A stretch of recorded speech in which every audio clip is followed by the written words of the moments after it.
we are having something different. Picadillo con papas. I don't know what picadillo means, but I know it has potatoes, which means papas in Spanish. So we have our Norse tomato and chicken seasoning, salt, pepper, ancho chili powder, smoked paprika, oregano, garlic powder. And I have some frozen corn here, which is about 2.5 cups. I have diced tomato. I have my beef and chicken bouillon from the Better Than Bouillon paste. I have my ground beef, which is about 2.5 pounds. Bell peppers, I have 5 coarsely diced potatoes there, 5 white potatoes, and my 14.5 ounce can of fire roasted diced tomatoes. Now, of course, this is not authentic. I'm adding my own little touches, but this is a very quick and easy dish that only take about 25 to 30 minutes to prepare. I'm adding my olive oil, which is about 3 tablespoons, and then I'm going to add my 2.5 pound of ground beef to this, and I'm going to brown this up and add my bell peppers and onions as well. Bell peppers and onions were the frozen kind you get from the store because I didn't feel like cutting any up. I already cut up the tomatoes and I felt that was good enough. So once I brown up my meat for about a good 5 minutes with the bell peppers and onions, then I go ahead and add the potatoes to this.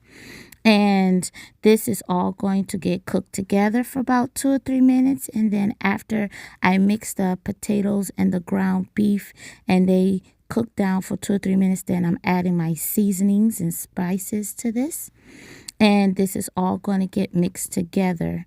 While this is actually sauteing, then the chicken and the beef, Better Than Bouillon paste, I added hot water to that, and I stir it up, and then I let that sit for a little bit as the potatoes and the ground beef cook. Then that cooks down, then I add my diced tomatoes. I add the can of the fire roasted tomatoes, and I added some corn. Now, in the traditional picadillo con papas, it does not have corn, but I felt it needed some corn. So that's what I added.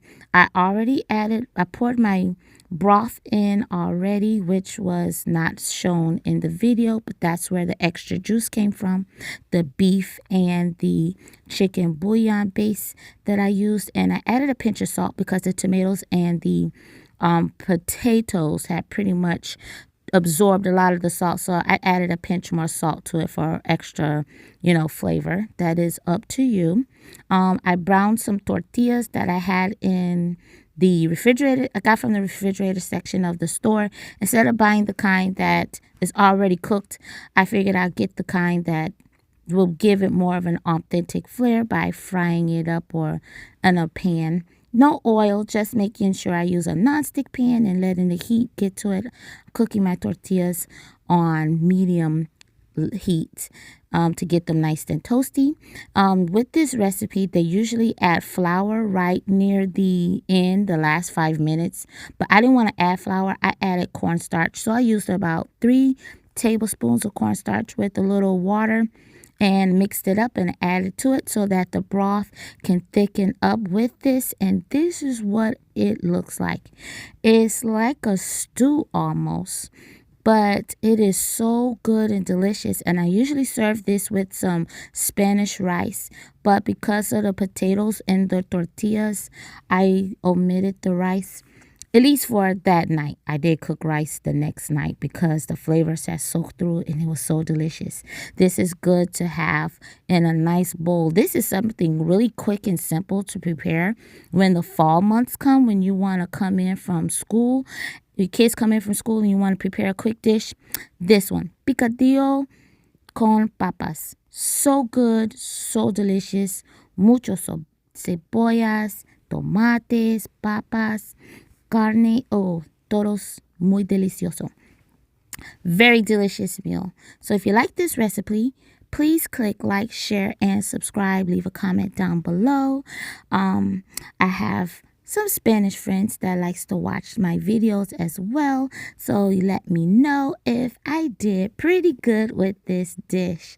Thank you for watching. God bless. And I hope you all have a great day.